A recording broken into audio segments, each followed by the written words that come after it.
먼저 Q&A를 통해서 마가복음 12장 전체를 대략적으로 보고 말씀을 전하도록 하겠습니다. 한 사람이 포도원 1번입니다. 한 사람이 포도원을 어떻게 만들었습니까? 오늘 본문을 보면요, 그 주인은요 산울타리를 두르고 즙을 짜는 틀을 만들고 망대를 지어서 굉장히 정성스레 아름답게 포도원을 만들었다라고 말씀하고 있습니다. 2번입니다. 농부들이 아내를 어떻게 대했습니까? 농부들이 어떻게 했죠? 잡아 죽여 포도원 밖에 내던졌다라고 말씀하고 있습니다. 3번입니다. 세금 문제에 대해서 예수님은 뭐라고 했습니까?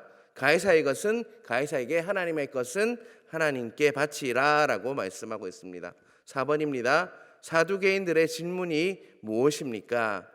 실형제가 있었는데요, 마지가 죽고 형사치수제에 대해서 이야기하면서 7명 모두가 한 아래를 취하였는데 7명 모두가 다 상속자가 없었어요. 그리고 최후에 여자도 죽게 된다면 만약 7사람이 다 한 여자 아내로 취했으니까 부활 때, 그들이 살아날 때 그 중에 누가 아내가 되겠느냐라는 질문을 사두개인들이 했습니다. 죽은 자 가운데서 살아날 때는 무엇도 아니고 무엇과 같습니까? 장가도 아니가고 시집도 아니가고 하늘에 있는 천사들과 같다라고 말씀하고 있습니다. 6번입니다. 첫째 계명이 무엇입니까? 내 마음을 다하고 목숨을 다하고 뜻을 다하고 힘을 다하여 주 너의 하나님을 사랑하라라고 하는 것이 첫 계명이죠. 둘째 계명은 무엇이죠? 내 이웃을 내 자신과 같이 사랑하라라는 것이 둘째 계명입니다. 다윗이 그리스도를 누구라고 불렀죠? 바로 그리스도를 주라라고 이렇게 불렀습니다. 9번, 상가야 할 것이 무엇입니까? 긴 옷을 입고 나다니는 것과 시장에서 문안받는 것과 회당의 높은 자리와 잔치의 윗자리를 원하는 서기관들을 상가라라고 말씀하고 있습니다. 10번입니다. 왜 가부가 가장 많은 헌금을 했다라고 예수님께서 말씀하셨죠? 다른 사람들은요 다 풍족한 중에 넣었는데 가부는요 가난한 중에 자기의 모든 소유 그리고 곧 생활비 전부를 넣었기 때문에 가장 많은 헌금을 했다라고 예수님께서 말씀하고 계십니다. 오늘 이렇게 본문을 12장 1절에서 11절까지 중심으로 좀 보기를 원합니다. 먼저 1절을 보도록 하겠습니다. 1절에 보면요, 예수께서 비유로 그들에게 말씀하셨다라고 하고 있습니다. 그들은 과연 누굴까요? 여기서 보면 그 앞장에 보면 11장 27절에서 28절에 보면요, 예수님께서 누구의 권세, 무슨 권세로 이런 일을 하느냐라고 따진 사람들이 있습니다. 그들이 누구죠? 공격하고 질문했던 바로 대제사장과 서기관과 장로들입니다. 다시 말하면 예수님께서는 대제사장, 서기관, 장로들을 향해서 말씀하시면서 무엇으로 이야기하셨죠? 비유로 깨달음의 기회를 다시 주고 있다는 거죠. 잘 깨닫지 못하니까 비유를 통해서 그들에게 말씀하고 있는 것이죠. 이것은 예수님이 그들도 뭐 한다는 증거가 됩니까? 사랑하고 계시다는 증거가 될 수가 있습니다. 예수님께서는 그들도 대제사장과 서기관과 장로들도 변화되기를 원하셨다는 것이죠. 그것이 바로 하나님의 마음인 것입니다. 예수님은 이 비유를 통해서 진실을 가르쳐 주실 테니까 너희들이 이제는 좀 깨달아라 라고 말씀하시면서 진정으로 그들이 회개하고 돌아오면서 변화되기를 원하셨다는 것이죠. 지금도 주님께서는 어느 누구도 포기하지 않고 계십니다. 진정으로 변화되기를 원하신다는 것이죠. 그러한 주님의 사랑을 이 말씀을 통해서 깨달으시는 여러분 되시길 바랍니다. 그 비유의 시작은요, 어떤 비유로 시작되고 있습니까? 한 사람이 포도원을 만들었다라는 말로 시작되고 있습니다. 구약성경에서 포도원은요 이스라엘을 상징하고 또 한 사람은요 포도원 주인이죠. 그는 하나님 아버지를 뜻합니다. 그 한 사람은요 포도원을 만들었습니다. 그런데 그냥 포도원을 만든 것이 아니라 산 울타리를 두르고 즙 짜는 틀을 만들고 망대를 지었다고 했죠.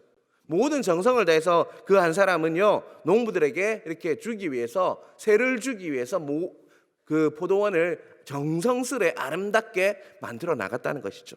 우리는 이 한 사람의 행동을 보면서 하나님의 성품, 하나님이 어떤 분인지의 그 하나님의 속성을 우리는 깨달을 수 있어야 합니다. 그분은 어떤 분이십니까? 아주 선하시고 간대하시는 분이십니다. 자비하신 분이십니다. 그는 이 아름다운 포도원을 만들기 위해서 조금 전에도 말씀드렸듯이 산 울타리를 두르고 또 즙자는 틀을 만들고 망대를 짓는 이 세 가지만 말했지만 많은 수고를 들여서 포도원을 꾸몄다는 것이죠. 정성스럽게 아름다운 포도원을 만든 후에 농부들에게 어떻게 했죠? 그냥 거저 주었습니다. 거저 주었다는 것이죠. 계속해서 2절을 보면요, 때가 이름에 농부들에게 포도원 소출 얼마를 받으려고 한 종을 보내니. 그렇지만 1절 후반부에 세를 주었다고 하지만 주인이 농부들에게 받고자 했던 그 금액은요, 굉장히 적은 돈을 뜻합니다. 이것은요, 적은 돈을 받아서 뭔가를 누리기 위함이 아니고요, 포도원의 주인이 누구인지를 이렇게 깨닫게 해주기 위해서, 내가 너의 주인이라는 것을 깨닫게 하기 위해서 확인하는 차원에서 그들에게 세금을 받았다는 것이죠. 포도원은요, 우리 삶의 터전, 우리에게 주신 모든 것을 상징합니다. 하나님께서는요, 온갖 아름다운 것들을 우리 모두에게 거저 선물로 주셨습니다. 그것을 믿으십니까, 여러분? 야고보서 1장 17절에는요 이렇게 말씀하고 있습니다. 각양 좋은 은사와 온전한 선물이 다 위로부터 빛들의 아버지께로서 내려오나니. 모든 것이 어디로서부터 시작된다는 것이죠? 하나님 아버지로부터 시작됐다라고 야고보서는 말씀하고 있는 것입니다. 온갖 좋은 것은요, 하나님께서 그냥 무슨 대가를 우리가 무엇을 해서 준 것이 아니라 하나님께서 거저 선물로 주셨습니다. 우리가 사랑하는 사람들, 생명, 그리고 푸른 하늘, 맑은 공기, 이 모든 것이 하나님께로부터 거저 받은 선물이라는 것이죠. 이것은 처음부터 하나님께서 계획하셨던 것입니다. 하나님께서 우리를 창조하실 때요, 인간을 언제 지으셨습니까? 몇째 날 지었죠? 바로 6째 날 창조하셨습니다. 만일 둘째 날이나 셋째 날이나 넷째 날에 인간을 지었다면 우선 생존이 불가능했을지도 모릅니다. 혹 살아있다고 해도 아주 불편했을 거예요. 하나님은 모든 만물을 다 지어 놓으신 후에 인간을 어떻게 하셨죠? 창조하셨습니다. 마지막으로 인간을 만드셨다는 것이죠. 아담과 하와가 에덴 동산에 살 때는요, 모든 것이 다 준비되어 있었고 완벽했다는 것이죠. 이는 하나님은 그들에게 이 모든 것을 무엇으로 주셨다는 것이죠? 공짜 선물로, 무엇을 그 사람들이, 아담과 하와가 무엇을 해서 준 것이 아니라 거저 선물로 주셨다는 증거가 된다는 것이죠. 그들이 어떠해서 무엇을 해서 그들에게 준 것이 아니라요, 이 모든 것을 선물로, 은혜로 주셨다는 것이죠.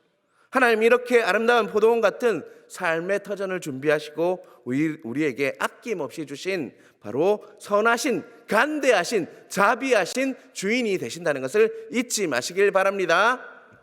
3절에서 5절까지의 말씀을 보겠습니다. 그들이 종을 잡아 심히 때리고 거저 보내었거늘 다시 다른 종을 보내니 그의 머리에 상처를 내고 능욕하였거늘 또 다른 종을 보내.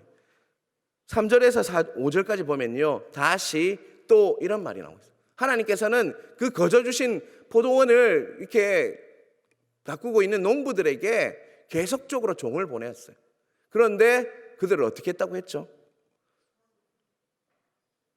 정당한 대가를 받기를 원했는데 그들을 종을 잡아 심히 때리고, 또 이 일은 반복되었죠. 심지어 농부들을 어떻게 했습니까?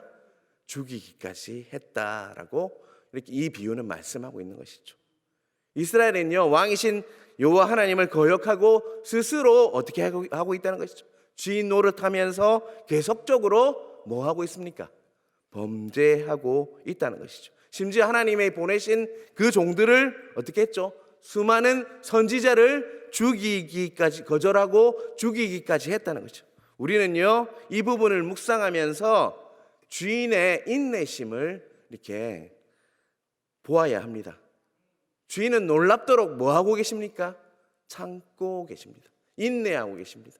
간대하신 그 자비하신 그 주인은요, 끝까지 오래 참고 견디며 그것을 바라보고 계시다는 것이죠. 바로 이것이 하나님 아버지의 모습이고, 그 반역하고 죽이고 때리고 하는 모습이 바로 우리들의 모습이라는 것을 잊지 마시길 바랍니다.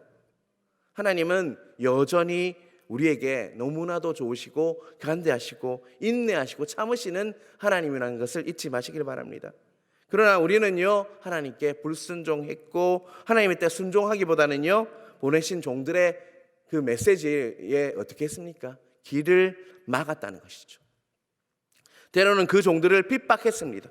그럼에도 불구하고 하나님은요, 또 다른 다시 종들을 보내는 그 일을 계속적으로 하고 계시다는 것이죠. 이렇듯 우리 하나님 아버지는요, 우리를 향해서 언제나 인내하시고 오래 참으시고 정말 하시는 그런 좋으신 하나님이라는 것을 잊지 마시길 바랍니다. 그래서 우리는요, 근원적으로 감사하면서 하나님께 찬양하고 감사해야 한다는 것을 잊지 않으시는 여러분 되시길 간절히 바랍니다. 우리는 지금까지요, 5절 앞부분까지를 이렇게 지켜보았는데, 이를 통해서 우리는 무엇을 볼 수 있습니까? 너무나도 크신 주인의 인내와 사랑을 깨달을 수 있었습니다. 그런데 5절 뒷부분에 보면요, 이렇게 이야기하고 있죠. 그들이 그를 죽이고 또 그 외에 많은 종들도 더러는 때리고 더러는 죽인지라. 주인이 많은 종들을 계속해서 보냄에도 불구하고요, 농부들은 여전히 그 종들을 때리거나 죽였습니다. 이제 주인이 무엇을 해야 할까요? 계속적으로 인내하시고 종을 보냈는데도 때리고 핍박하고 죽이는 그 모습을 보면서 우리라면 어떻게 했을 것 같습니까? 여러분, 우리라면 어떻게 할까요? 이제는 뭔가 농부들과 약속한 결과를 받아내어야 하지 않을까요? 그런데 6절은 다르게 말씀하고, 6절을 제가 읽겠습니다. 이제 한 사람이 남았으니 곧 그가 사랑하는 아들이라 최후로 이를 보내며 이르되 내 아들은 존대하리라 말하였더니, 주인은요, 내가 내 아들을 보내리라. 그들이 설마 내 아들을 보내면 존대하지 않겠냐라는 말씀을 하고 있습니다. 이 아들은 주인의 하나뿐인 아들입니다. 이 아들은요, 주인이 너무나도 사랑하는 아들입니다. 농부들이 사랑하는 아들에게 다르게 대할 거라고 그 주인은 생각했다는 것이죠. 그러나 주인의 아들이 길에서 내려오는 것을 보고 농부들은 어떻게 했죠? 계략을 세웠습니다. 이 아들은 이 포도원의 상속자니까 자, 가서 죽이자. 그러면 이 모든 것들이 내게 되겠구나 라고 계획된 살인을 이렇게 했던 것이죠. 아들이 농부들에게 왔을 때 그들은 그 아들을 덮쳤고요, 그리고 그 아들의 시체를 어디에 버렸다고 하고 있죠? 포도원 울타리 밖으로 내던졌다라고 말씀하고 있는 것입니다. 사랑하는 성도 여러분, 본문의 비유 속에서 나타난 주인 아버지 하나님은요, 농부를 향해서 언제나 인내하시고 오래 참으시는 분에 대해서 우리는 지켜보았습니다. 그렇다면 비유 속에 나타난 농부는요, 어떤 존재입니까, 여러분? 농부는 너무나도 이기적인 존재라는 거죠. 자신밖에 모르는 존재라는 거죠. 포도원을 비롯해서 모든 것을 다 거저주셨는데 그것까지 뺏으려 하는 모습이 바로 농부의 모습이라는 거예요. 농부들은 그것을 뭐한 자입니까? 자신이 주인입니까? 맡은 자에 불과한데요, 맡은 자, 다시 말하면 청지기에 불과한데, 주인은 하나님이시고 그분은 나에게 생명도 맡기시고 또 남편도 아내도 자식도 맡겨주었지만 내 재능도 돈도 다 주었는데 그것까지 뭐라고 생각하고 있는 거죠? 자기 것이라고 여기고 있다는 것이죠. 여러분, 한 가지 질문을 하겠습니다. 맡은 자의 청지기의 탈선, 잘못된 그 범죄는 언제부터 시작됩니까, 여러분? 하나님께서 맡긴 것을 뭐라고 착각하는 순간부터 시작됩니까? 내 것이라고 착각하는 순간부터 그 탈선이, 그 범죄가 시작된다는 것을 잊지 마시길 바랍니다. 우리에게 주신 모든 것은 바로 누구 겁니까, 여러분? 하나님 것입니다. 그런데 우리가 실수하는 게 뭐냐면 그것이 마치 내 것인 양 오해하면서 실수할 때부터 정말 하나님이 싫어하는 방향으로 간다는 것을 잊지 않으시는 여러분 되시길 바랍니다. 7절입니다. 그 농부들이 서로 말하되 이는 상속자니 자 죽이자. 그러면 그 유산이 우리 것이 되리라 하고, 분명히 그들은 뭐라고 하고 있죠? 그 유산이 누구 것이 된다고요? 우리 것이 된다. 내 것이 되리라. 그 상속자를 죽이면 내 것이 될 거다라고 여기고 있습니다. 아들을 죽이면 주인의 것이 자기 것이 될 거라고 생각합니다. 인간들은요, 하나님의 것을 내 것이라고 말하고 싶어 합니다. 우리 내면에는 그런 것들이 있다는 것이죠. 하나님의 소유임을 알면서도 우리 것이라고 주장하고 있습니다. 우리는 너무나도 이기적인 존재입니다. 그런데 이 비유에서요, 인간은 단순히 이기적인 존재임을 넘어서 어떠한 존재입니까? 반역하는 존재라는 것을 이 비유는 우리에게 말씀하고 있습니다. 3절에서는요 때렸습니다. 4절에서는 상처를 냈고요, 5절에서는 심지어 어떻게 했죠? 죽였습니다. 급기야 7절 이후에는요 주인이 사랑하는 아들까지 어떻게 했습니까? 죽이고 그 울타리 밖에 내던졌다라고 말씀하고 있습니다. 점차 강도가 어떻게 되어가고 있죠? 높아지고 있다는 것이죠. 지금도 세계 이렇게 각국의 열방에서는요 복음을 전하기 위해서 애쓰는 선교사님들이 핍박받고 순교당하고 있습니다. 하나님은 수많은 종들을 보내셔서요 주인이 우리의 주인 되시는 하나님을 내가 주인이다, 나를 바라보라라고 이렇게 요구하고 있습니다. 그러나 사람들은 여전히 뭐하고 있죠? 반역하고 있습니다. 그런데 무서운 것은요 이 반역하는 그 마음이요 우리 안에도 있다는 것이죠. 하나님께 대한 반역이 바로 우리 안에 숨겨진 죄의 본질입니다. 죄의 정체성입니다. 하나님을 향한 반역적인 존재, 이것이 바로 나 자신이라는 것을 잊지 마시길 바랍니다. 그래서 우리는요 하나님의 사랑과 예수님의 은혜가 아니면 아무것도 아니라는 그것을 잊지 않으시길 바랍니다. 그 은혜와 사랑을 기억하지 못하면요 우리는 정말 반역적인 존재밖에 아니라는 것을 이 비유를 통해서 우리는 깨달아야 한다는 것이죠. 우리는 이 비유를 통해서 하나님 아버지에 대해서 그리고 우리 자신의 모습을 보아야 합니다. 그리고 이제부터는요 주인의 아들 예수 그리스도에 대해서 보기를 원합니다. 6절 7절을 읽겠습니다. 이제 한 사람이 남았으니 곧 사랑하는 아들이라 최후로 이를 보내며 이르되 내 아들은 존대하리라 하였으니 그 농부들이 서로 말하되 이는 상속자니 자 죽이자. 그러면 그 유산이 우리의 것이 되리라 하고. 6절 7절을 다시 봤는데요 아들을 최후로 보냈다는 말씀에서 예수님은 지금까지 보냈던 종들과 어떻게 된다는 것이죠? 구별되어 있다, 다르다라고 말씀하고 있습니다. 분명히 예수님은요 종의 모습으로 오셨지만 종의 일을 감당했지만 그분은 종이 아닌 하나님의 무엇입니까? 아들이시라는 것이죠. 이 비유 속에서는요 사랑받는 아들로 오신 예수님이 고난을 받으시고 죽임을 당한 사실이 이렇게 예견되어 있습니다. 8절입니다. 이에 잡아 죽여 포도원 밖에 내던졌느니라. 여러분 이 말씀을 지금 누가 말씀하고 있는 것이죠? 포도원 밖에 던져졌다라는 말씀을 누가 하고 있는 것이죠? 바로 우리 주님 예수님께서 이 말씀을 하고 있는 것이죠. 이 비유를 말씀하신 시점은요 십자가의 죽음을 며칠을 앞둔 때였습니다. 그런데 자신의 죽음을 자신의 입으로 말씀하고 있는 거죠. 그 아들을 잡아 죽여 포도원 밖에 내던졌다. 자신에게 닥쳐올 모든 고난과 시련과 모든 그 수치스러운 일들을 다 그분은 자신의 입으로 시인하면서 말씀하고 있다는 것이죠. 10절 11절입니다. 너희가 성경의 건축자들이 버린 돌이 머퉁이 돌의 머릿돌이 되었나니 이것은 주로 말미암아 된 것이요 우리 눈에 놀랍도록 읽어보지도 못하였느냐 하시니라. 건축자들의 버린 돌은요 예수님 자신을 말씀하십니다. 그런데 그 버린 돌이 어떻게 됐다는 것이죠? 코너스톤 버린 돌이 모퉁이의 머릿돌이 되었다라고 말씀하고 있습니다. 십자가에서 버림을 받으시고 또 버림을 받고 거절을 당하는 생명까지 이르셨지만 건축자의 버린 돌이 모퉁이 돌이 되었다는 말씀은요 그 버린 돌이 한 건물을 다시 견고하게 세우는 그런 정말 초석이 되었다라고 말씀하고 있는 것이죠.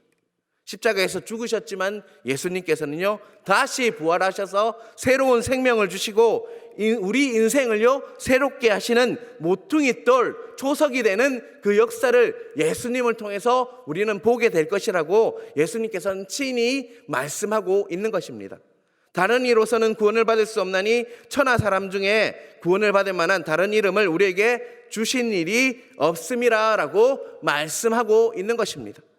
우리는요, 그가 사셨으므로 우리도 살게 된 것입니다. 부활하신 주님이 새로운 생명을 주셨으므로 고난의 골짜기 같은 우리의 인생이요, 승리의 기쁨을 누리며 감사하는 삶으로 바뀔 수 있었다는 것을 잊지 마시길 바랍니다. 그런 주님을 그래서 우리는 찬양하며 감사하며 예배하며 나아가야 한다는 것입니다. 이제 고난을 이기고 부활하신 예수 그리스도의 발자취를 따라가시는 여러분 되시길 간절히 바랍니다. 그 삶을 따라갈 때 우리는 감사와 기쁨을 온전히 누리며 살 수 있는 여러분 되신다는 것을 잊지 않으시는 여러분 되시길 주님의 이름으로 축원합니다. 기도하겠습니다. 하나님 아버지, 정말 죄로 이미 죽었던 우리를 정말 다시 살아나심으로 말미암아 십자가에서 온갖 고난과 고초와 모든 순환을 다 당하시고 우리 또 죽으시고 3일 만에 부활하셔 살리신 예수 그리스도를 찬양하며 예배합니다.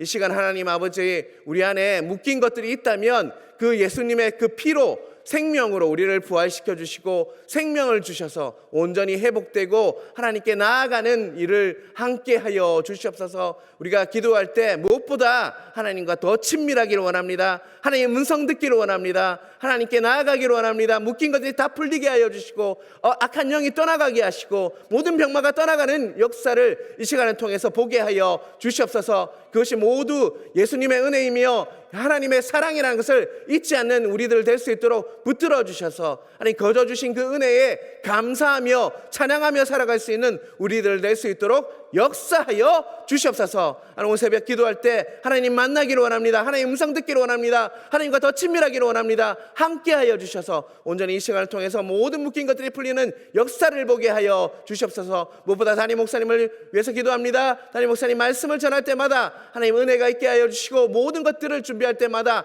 지치지 않고 새 힘을 허락하여 주셔서 독수리 날개치듯 하나님 모든 것들을 이겨내는 목회 될 수 있도록 역사하여 주시옵소서. 이 모든 말씀 살아계신 예수님 이름으로 기도드리옵나이다. 아멘.